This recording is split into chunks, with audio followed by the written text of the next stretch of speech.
Together, they worked hard to survive in a hostile environment that was determined to throw them out forever. 2 horrible droughts decimated the domestic animals, making survival difficult. More than 70% of the population of Mauritania lived on the pastures. The nomads' numbers have been reduced by 50% in the last 20 years. But they held out, and the reward was not wealth, but dignity.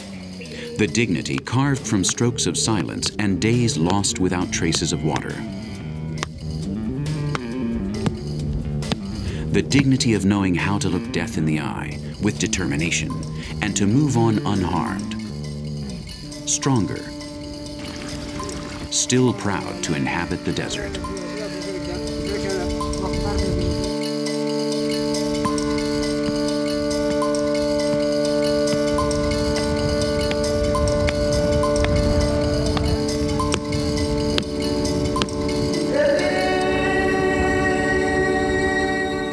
Our mother told us that God created the desert as a place to roam freely. He called the wind from the south, the wind from the north, and all the other winds, and he ordered them to come together. He took a handful of this perfect blend, and the camel was born, for the glory of Allah and for the benefit of man. He tied compassion to its feet, he tossed treasures on its back, and he gave wealth to the sincere. He gave birds the ability to fly, and tied freedom to the camel's tail.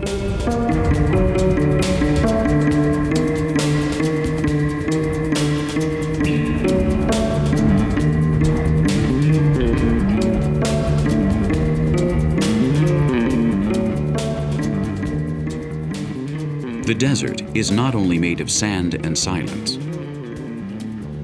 The nomads always needed cities to return to, reference points to determine impossible distances. This is how Tombouctou, Agadez, Insala, and Chinguetti came about. Stable realities for a shifting world. Chinguetti is the holiest city of the Saharan desert. To die among its decrepit walls is to die a little less. Islam penetrated the Sahara the same way everything happens in the desert, slowly but relentlessly.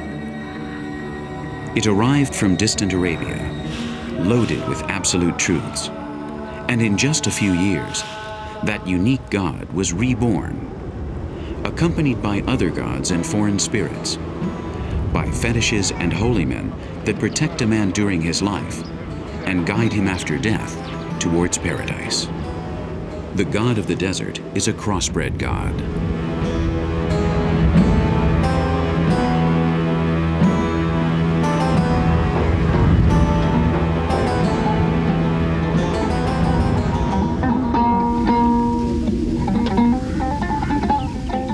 I spend my time preparing for the Getna celebration, going from one place to another.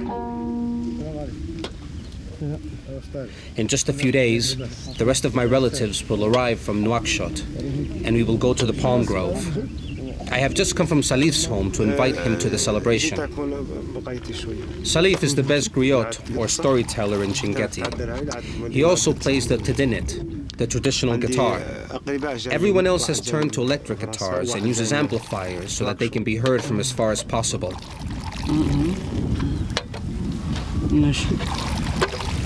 At night, when there is a celebration somewhere, you can hear the music from a distance of many kilometers. Salif is different. He still tells the stories of the ancient legends and plays the music of the Haima games.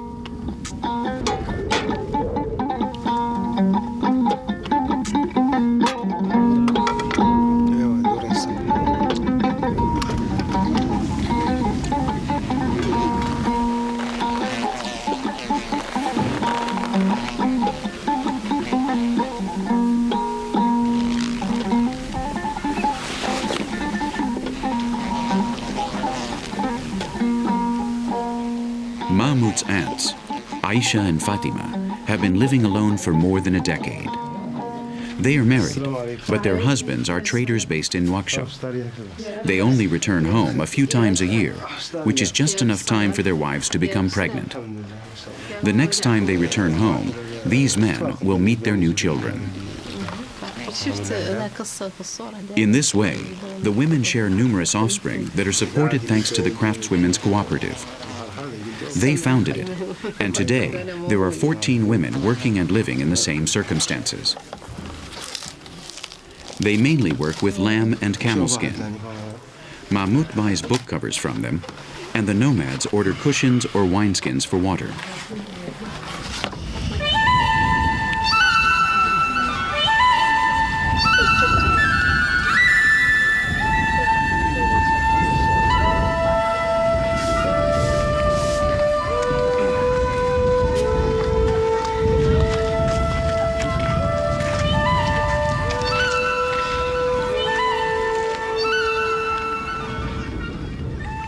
Old Yeslim practically forms part of the family. He worked for my father for many years. When we abandoned the nomadic life, he settled in the city, where he continued to work as a blacksmith, his lifelong profession.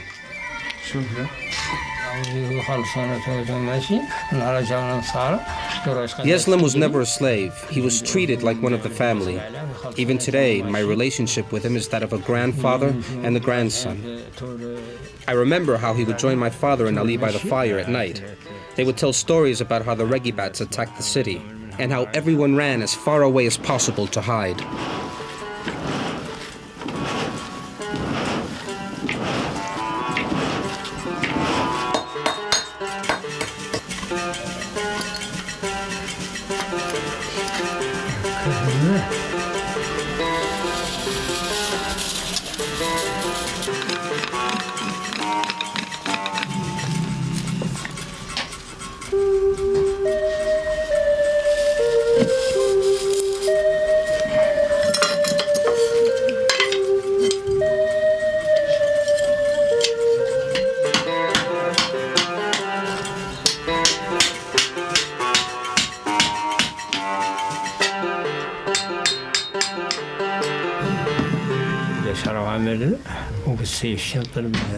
Things have changed, but the world is not better or worse, just different. Before, work was much more difficult. There was less food, but we could find water easily. Tourism has brought a lot of progress. I could not live just from the orders from the people here. Foreigners order locks, keys, pins. Some even bring me the measurements of their front door.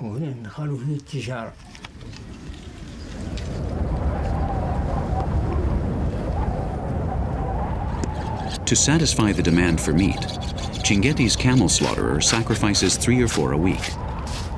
Due to the Getna, the population doubles, and they kill a camel a day.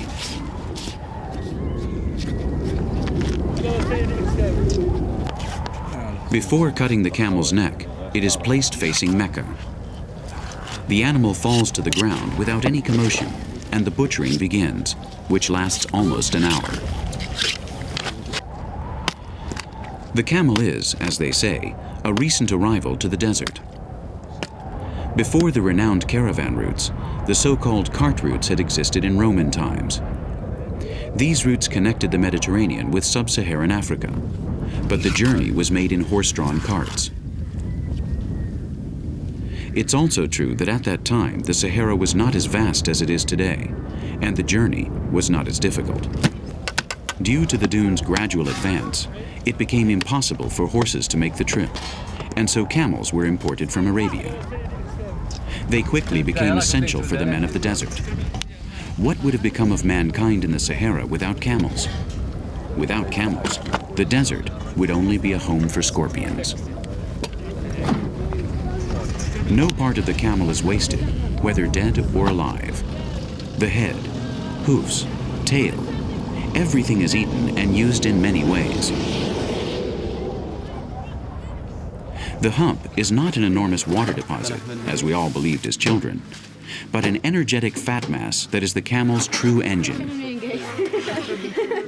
A good hump doubles the sale price, and at the market, it is the most solicited part of the camel. The hump and the liver are the most expensive. The rest of the internal organs are the least expensive. The camel is a democratic and solitary animal, in life and in death. Alive, they have served as a king's mount and as the slave's beast of burden.